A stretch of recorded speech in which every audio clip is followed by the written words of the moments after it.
Welcome to another episode of Azúcar TV. I am so honored to be at Mamavida Wellness with Hasani, and we're going to be talking about a little bit about her background, about her studio, and the healing work that she does. All right, so I'm gonna have Hasani from Mamavida Wellness give us a tour of her beautiful space. Hello, welcome to Mamavida Wellness Studio. This is a label of love. It came into a vision to me 7 years ago. And you're coming into the entrance. This used to be my mother's old doctor's office. So to have this space for healing for the community, it means the world to me. So you're coming into the entrance.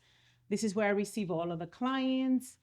And if you turn around, this is where all the knowledge and the good stuff happens on the shelves, all the gifts from clients. And then coming into the magical room or ceremonial room. If you want to come and see the altar that is being activated for today. So I do this every Monday. I buy fresh flowers and I activate this altar, which is usually supports my work and the clients that come in.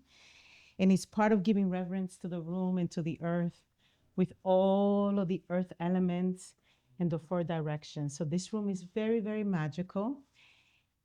I have had 5 ceremonies so far and limpia of 16 people. Beautiful. On December 29th. So it's been a really magical space for all who come. And welcome to the community room where we gather after ceremony and we sit here. This table sits 10 beautiful souls. And here we do a lot of like painting or eating or community work. And then as you can see right here, we can find the tea area where most clients, when they do come, they like to have their tea. So they come and then I serve tea before we go into the sessions. I love it. Yes. It's all about nurturing. It's all about nurturing the clients. And then follow me to where the magic is. So this is where the magic happens. This is the healing room. I hold sessions from clients all over the United States and then in Latin America. And this is where I do a lot of my hands-on healing sessions, altar. And then this is where I do my one-on-one conversations with clients in person. And this is where the other magic happens, which is my desk where I get to serve people, virtual. So this is where the magic really, really, really, really happens. So, Hasani, tell me a little bit about how you came to doing this work. Well, let me take you back before me being here today in my studio in Washington Heights, in my community. It all started the day I was born. I was born into parents that grew up under the dictatorship of Trujillo. And both my mom and dad were very anti-Catholic Church. And what they decided to do was they were going to raise their children with non-Spanish names, and they were not going to baptize us, which that was a really conscious decision that they made back in the 70s. I'm aging myself, it's okay.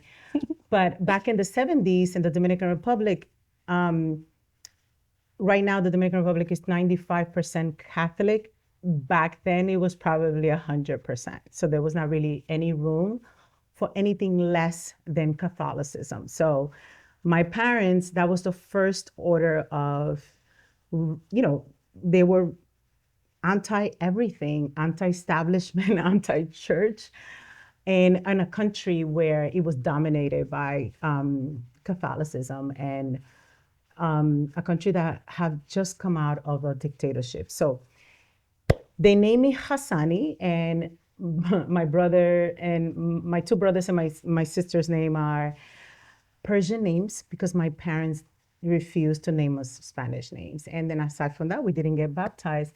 So we grew up non-religious. We grew up with spirit. We grew up connecting to the spirit world, connecting to the earth.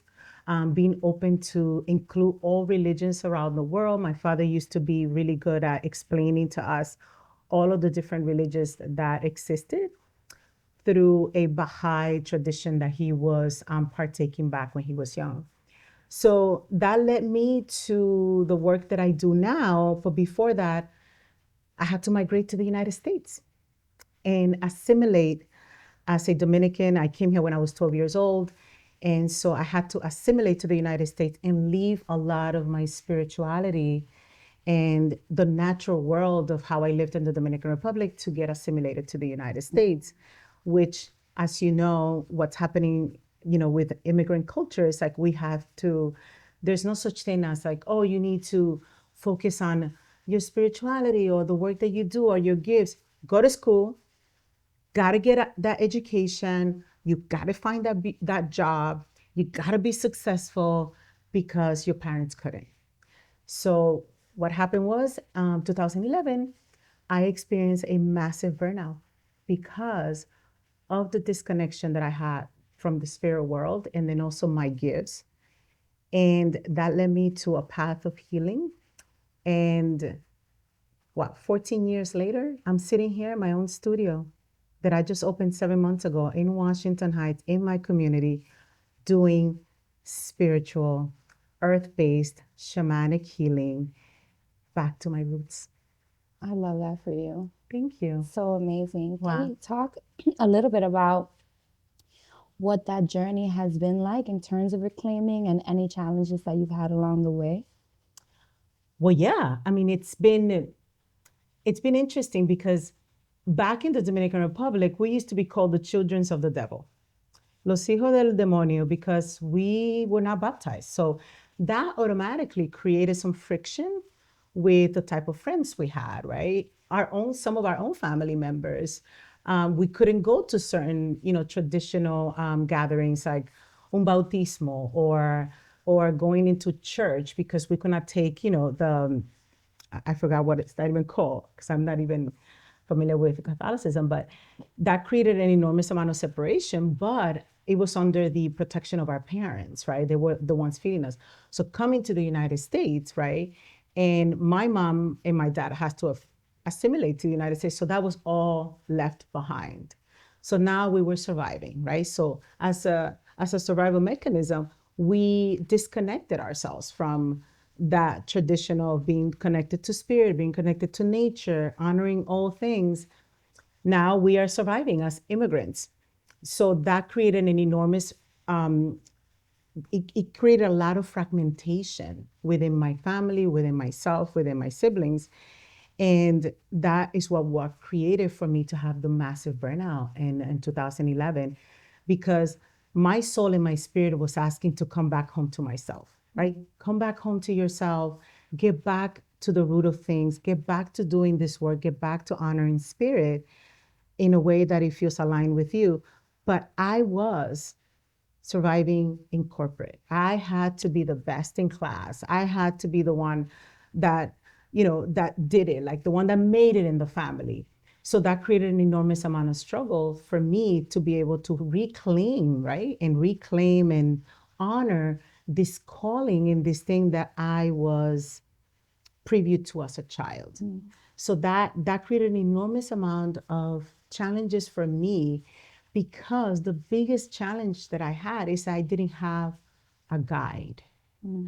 I didn't have a person that would tell me, this is what's happening to you. You have soul fragmentation. You have been completely displaced, through migration from your land, from your ancestors, from what's familiar to you.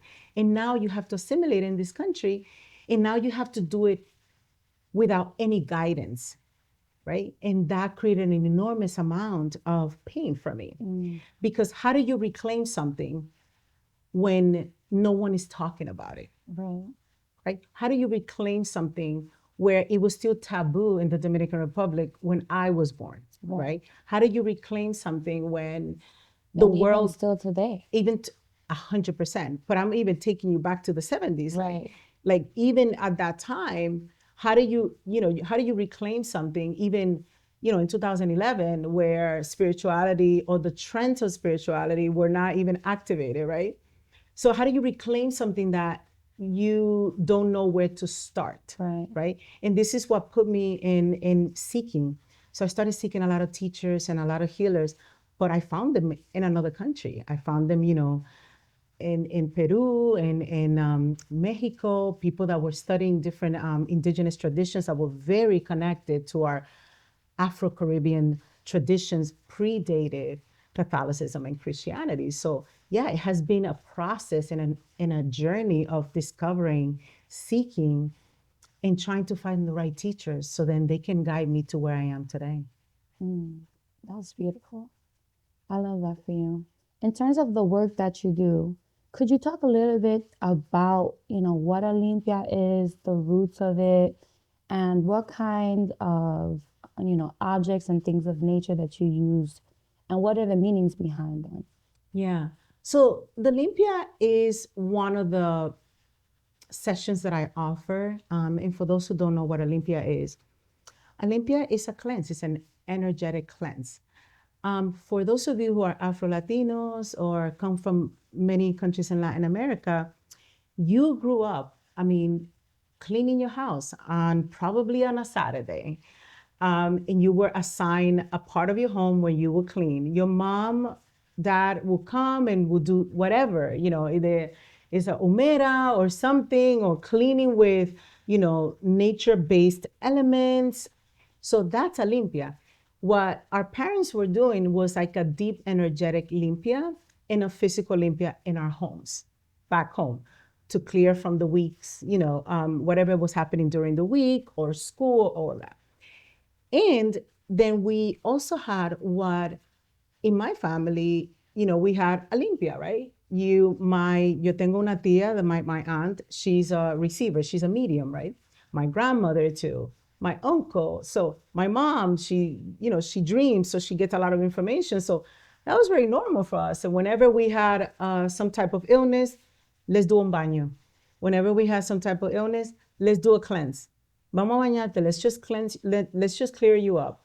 So that limpia has been around for generations, because if you look at the how in Latin America there was the indigenous people first. They were not exposed to Catholicism or Christianity. So what they used to use was all of the elements of the earth to be able to work with the earth, cleanse themselves, take care of themselves, heal themselves through herbs and all of the elements. So I'm not doing anything new. I am just reclaiming, I'm getting goosebumps. I am just reclaiming what has been within our people and continues to be alive today. And for me, is how I respect and how I give back to my ancestors that did so much for us to have some type of connection to this medicine, right? To how do you cleanse your space? How do you cleanse your body? How do you activate the healer that is inside of us, not outside of us, how religion wants us to think, right? So I think that for me, I'm just reclaiming, I'm just taking back what has been in my family's generation and in my ancestors, and then taking it and giving it a different twist with my own soul and spirit and my own love for the continuation of this work. That's basically what I'm doing. I'm not learning anything. I'm not adding anything new. I'm just like, hey, this is ours. I'm going to own it. I'm not going to repackage it and sell it back to you in pieces. I'm going to invite you to go through that experience so then you can remember. I'm actually teaching a class called Reclaiming Diasporic Wellness. And we're reading a lot of books around like authenticity, and we're talking about intergenerational trauma and like soul wounds. And it's been such a beautiful opportunity. But I'm just curious, for maybe students who don't have access to a class like that, like what books would you recommend for someone who's on, their own seeking journey, or who is trying to unlearn, anti-Blackness within their spirituality? Yeah, there's so many, right? There's so many literature and books out there. And I think that one of the things before we even go to like a specific book is really following that curiosity, right? If you're curious about this medicine work, if you're curious about how intergenerational wounds have manifested into our generation, what are the wounds that we carry as people? What are the wounds of our parents, right? What are the wounds of our family? What intergenerational trauma do we bring in and we are continuing to sort of experience and embracing, even though it doesn't belong to us.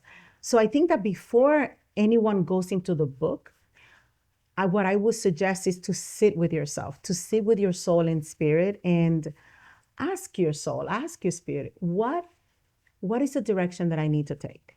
And then listen to the voice, right? Listen to the voice. And that could be on shamanism, right? Shamanism is earth-based traditions. There's plenty of shamanic based books, which shamanism is basically encompasses all traditions and all belief systems that are not connected to religion, right? These are like earth-based healing modalities that have been around for thousands of years, from plant medicine to La Limpia, the cleanse, how we utilize the elements of the earth, how we speak to spirit, how we honor spirit, how we are in reciprocity with the earth. All of that, it's inside of us. Literally, it's inside of us. That was taken away, right? It was stripped away from us in order for us to introduce religion, right? So because religion had to do that, they had to disconnect us from our own medicine in order for that to be the priority medicine or the priority spirituality. So what I really would like to say is get curious, allow your spirit to lead you to what it is that you want to. You want to learn about the Incas, you want to learn about the Taínos, you want to learn about the Orishas, the Yoruba tradition, you want to learn about the Aztecs, right? The Mayans traditions. There's so many that are still fully alive right now that are still being practiced in all of these countries that is not ancient. Like it's not like something that's completely forgotten. There are people in the high Andes and the Amazon, in within the Mayans, within West Africa that are still practicing these belief systems that we're talking about. They haven't been stripped yet. Right. So yeah. So any books that holds your attention, shamanism, curanderismo, West African traditions, anything, just follow your heart and your soul. Your spirit is going to get you there. I love that. I feel like spirit brought me to you, right? I know that, we met at the fundraising event for Latinas y Líderes. And it just so happened that I put in and I won the fundraiser. And that's how I was able to do Olympia with you. And I have to say, it was the most like healing and beautiful like practice and experience that I've ever had in my life. And I've been to therapy and practiced all kinds of, hypnotist therapy and, cognitive behavioral therapy, all Eurocentric types of healing practices. And with you was the first time that I actually was like seeking and curious about, Black centered and Indigenous centered healing practices. And I remember leaving there feeling so, so calm, so peaceful, and thinking like, wow, like I can't believe that we had these traditions for so long, like and ripped away from us for so long. And it felt like almost like a deja vu experience. Wow. Because it was like I felt I was at home, And so, I'm just so grateful for the work that you do, and so honored to be sitting in your studio space. It's for us. In Washington Heights, right?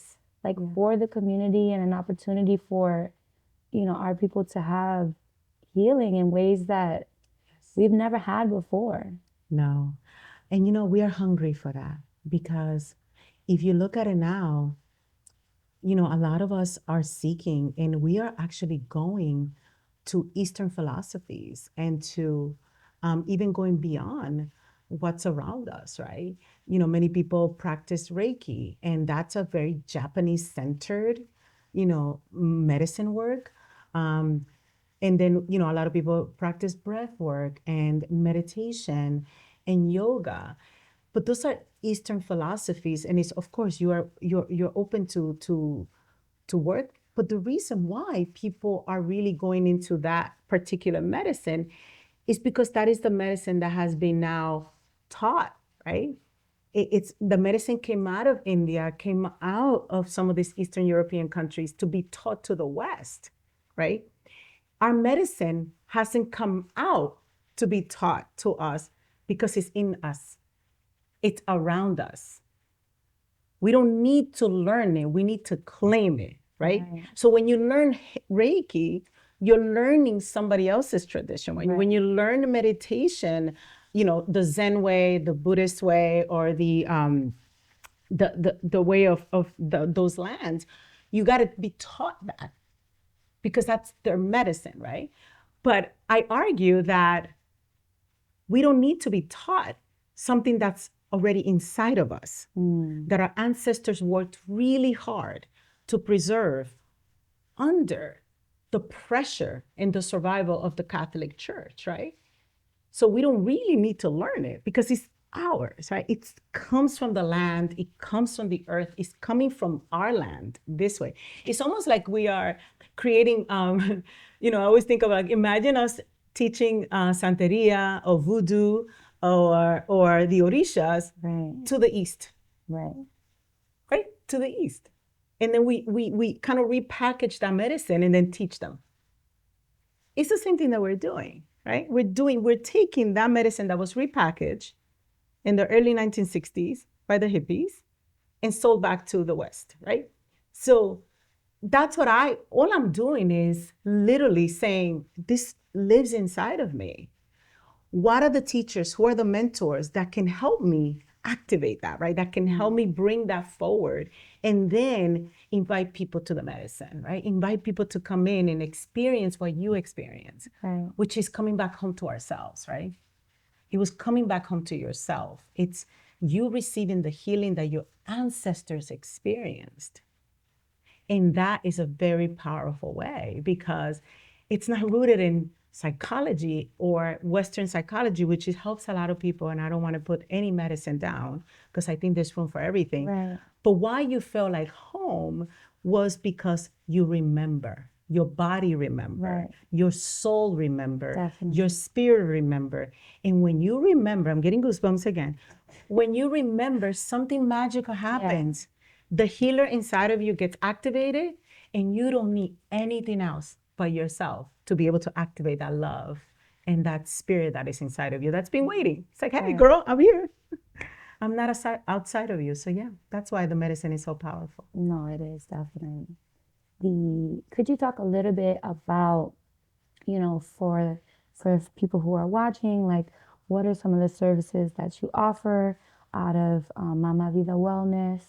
And, if they're interested in some of your healing services, what's the best way to contact you? Yes, thank you. Thank you for that. And just to give you guys a little background, Mamavida Wellness, Mama Vida came because naturally, I'm a Cancer. I'm the mother of the zodiac, according to the astrologers. And life is what I give back to myself. So I'm the mother of my life. Okay, so this is Mama Vida is me. I'm the mother of my life. I brought myself back to life. So I wanted to name the studio in Spanish, and also name who healed me, which it was me, So that's the studio. So what I offer here is one-on-one, deep, holistic guidance. People will call it coaching. I have to put that because that's what people will be. But what I offer here is the services that I was looking for back in 2011 when I didn't have a mentor. I didn't have a person that can bring me back home to myself. So I work mainly with professionals like you, a lot of PhD holders, a lot of professional women, men in the LGBTQ plus community and the BIPOC community. And what I help a lot of my clients is reclaim, remember, and integrate. Because when you integrate academia or your professional work with spiritual work that is rooted in you, that is a powerful medicine. That is a powerful place to be. Yeah. No one can touch you. No one can make you feel different. So I offer that on one-on-one, very private. My sessions are, we go deep into all kinds of wounds. And then I offer my hands-on healing sessions such as La Limpia, soul retrieval, soul fragmentation and integration. And then I offer a big session about intuition and reconnecting back to that. And then my workshops and ceremonies that I just started to hold in the space 6 months ago. Love it. And then what would be the best way for them to contact you? Yes, if you guys are interested in my work, you can reach my website at hasanireyes.com. I'm sure you're going to post it, so you don't have to write anything down. And then on social media, on IG, Hasani_Mamavida. And that's it. Yeah, that's where you can find me. In the Heights. I love it. So if there was one thing, piece of advice that you could offer, what would it be? Come home to yourself and find your way there. I love that. I just want to thank you so much, Hasani. I appreciate all the work that you're doing in the community. Thank you. And thank you for this interview. Come on, let me give you some love. Thank you for having me.